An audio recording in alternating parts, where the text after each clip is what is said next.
हाथों की चेकिंग कैसे होती है, असेसमेंट कैसे होता है, फुल असेसमेंट बताने वाले हैं डॉक्टर युगल किशोर। हाथ को लेके जाओ, पीछे की तरफ लेके जाओ। नॉर्मल पर्सन की शोल्डर की रेंज 360 होती है, ये ठीक है। अभी 180 हो गई। जस्ट पूरा सर्कल घुमाएगा तो उसको 360 डिग्री बोलेंगे, ठीक है। अब इसके शोल्डर को हम बाहर की तरफ मूव करने के लिए बोलेंगे, इसको बोलते हैं अबडक्शन। इसमें हम इनकी रेंज चेक करेंगे, ये भी 180 जा रही है। इसको भी नॉर्मल पर्सन है इसलिए 180 जा पा रही है। अगर ये कोई डिफॉर्मिटी होती तो ये नहीं कर पाते। ठीक है। डिफॉर्मिटी जैसे यहाँ पर या तो कोई इंजरी होती हम्म, या फिर आपको फ्रोजन शोल्डर हो जाता है, उसमें भी हमारी रेंज ऑफ मोशन कम हो जाती है। ठीक है। कोई नर्व कंप्रेस हो जाती है, उसमें भी हमारी रेंज ऑफ मोशन कम हो जाती है। ठीक है। मसल्स स्टिफनेस हो जाता है तो भी रेंज ऑफ मोशन कम हो जाती है। ठीक है। लेकिन ये नॉर्मल पर्सन है इसलिए इनको किसी भी प्रकार की कोई प्रॉब्लम नहीं है। अब इनकी हम इंटरनल रोटेशन करेंगे और एक्सटर्नल रोटेशन करेंगे, ठीक है। ठीक करा, शोल्डर को अंदर की तरफ मूव करा। ठीक है। पेशेंट को कोई पेन नहीं हो रहा है, नहीं आपको कोई पेन नहीं है, ठीक है। बाहर की तरफ मूव करेंगे, इसमें भी कोई पेन नहीं हो रहा है। इसका मतलब इनकी मसल्स में किसी प्रकार की स्टिफनेस नहीं है, कोई नर्व इंजरी नहीं है, कोई नर्व कंप्रेस नहीं हो रहा है, कोई रोटेटेड कफ इंजरी नहीं है। इसीलिए ये भी नॉर्मल पर्सन के लिए सारी मूवमेंट ओके है। ठीक है। अभी एक मूवमेंट और करते हैं, ठीक है। इसमें पेशेंट को एल्बो बेंड करने के लिए बोलेंगे और उसमें एल्बो को पीछे की तरफ मूव कराएंगे। ये इनके जा रही है, ये आगे की तरफ मूव करने के लिए बोलेंगे, ये भी कर पा रहे हैं। कोई पेन है नहीं है, ठीक है। ये मूवमेंट पेशेंट की रिस्ट्रिक्ट हो जाती है जब उनको स्कैपुला में कोई इंजरी होती है या स्कैपुला मसल स्टिफ हो जाती है, तब ये मूवमेंट रिस्ट्रिक्ट हो जाती है। ठीक है। तो उसकी वजह से भी वो डिसेबिलिटी का पार्ट बन सकता है ना, ठीक, रीज़न आ सकता है।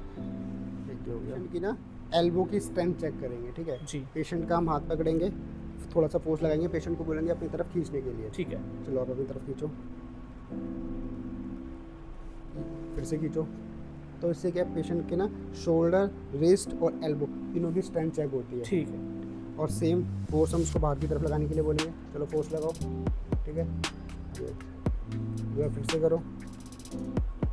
ये सारी की सारी जो मूवमेंट है ये शोल्डर मूवमेंट में आती है, ठीक है।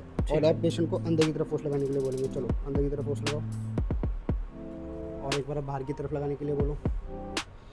अगर किसी भी प्रकार की इंजरी होगी, डिफॉर्मिटी शोल्डर में होगी ना, तो ये सारी मूवमेंट पेशेंट नहीं कर पाएगा, स्टूडेंट नहीं कर पाएगा, ठीक है। वो भी डिफॉर्मेटी हो जाएगी। एक हाथ ऊपर की तरफ पकड़ेंगे, उनको बोलेंगे नीचे की तरफ एल्बो बेंड करके नीचे की तरफ फोर्स लगाने के लिए। ये सारे स्ट्रेंथनिंग के टेस्ट हो रहे हैं, ठीक है। चलो पीछे स्ट्रेंथ लगाने के लिए बोले, फिर से लगाओ, ठीक है। आप फोर्स ऊपर की तरफ लगाओ, अपवर्ड लगाओ, ठीक है। फिर से लगाओ, ठीक है जी। ये स्ट्रेंथनिंग टेस्ट हो गया, ठीक है। और अब इसके बाद हम आते हैं रिस्ट पे। रिस्ट की ज़्यादा मूवमेंट्स नहीं होती है, एक अपवर्ड हो गया, एक डाउनवर्ड हो गया, बस मेनली ये होती है।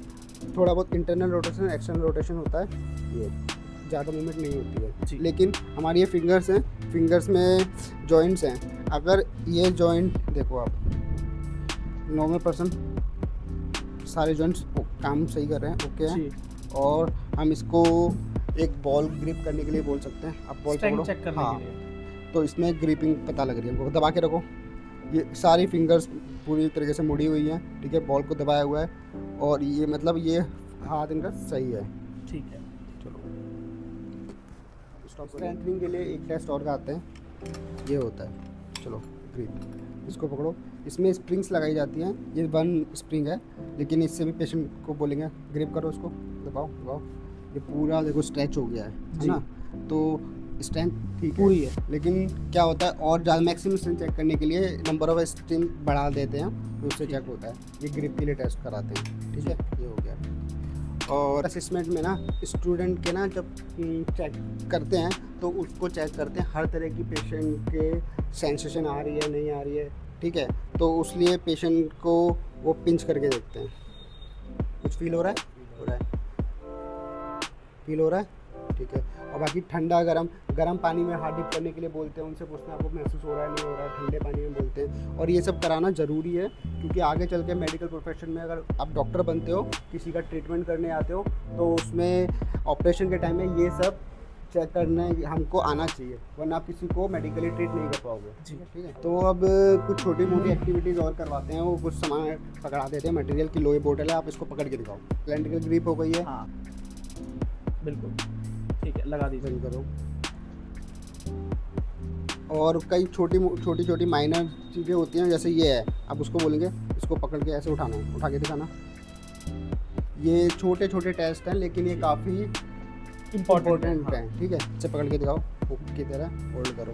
हाँ कर सकते हैं, उठा सकते हैं, आप ग्रुप में है ना। और एक उठा हटाओ, इसको पकड़ो, और हो सकता है कि डॉक्टर आपको बोले वो अपने खींचे खींचने और के लिए। हाँ कोई स्टैंड चेक करे आपकी स्ट्रेंथ ग्रिपिंग की। हाँ, सही है, ठीक है। आप अपना दिखाओ। डॉक्टर अपनी फिंगर्स को पकड़ने के लिए बोल सकते हैं, पकड़ो। ठीक है, अब देखो ग्रिप है अच्छी खासी, इसलिए मैं अपने हाथ नहीं छुड़ा पा रहा हूँ। ठीक है, ये भी इस तरह के टेस्ट वो कराते हैं। जी। ये मैंने 2 फिंगर दिए, एक फिंगर से भी पता लगता है ये। ठीक है, काफ़ी अच्छी ग्रिप है। और कई बार क्या होता है, उनको वहाँ पे सीजर देते हैं। सीजर से वो देखते हैं कि वो किस तरीके से चला पा रहा है, अच्छे से नहीं चला पा रहा है। और डॉक्टर्स को स्टिचेस लगाने होते हैं, उसके लिए सुई धागे का प्रयोग करते हैं। तो कई बार वो सुई धागे देते हैं, उनको कहते हैं सुई धागे का यूज़ करके दिखाओ। जी। ये हो गया। पेन देते हैं, पेन पेपर। तो मेनली जो होते हैं यही टेस्ट किए जाते हैं वहाँ पे, लेकिन ज़रूरी नहीं है वो सारे टेस्ट यही कर रहे हैं। कुछ इससे अलग भी हो सकते हैं, कुछ सेम भी हो सकते हैं, लेकिन मेनली यही टेस्ट होते हैं।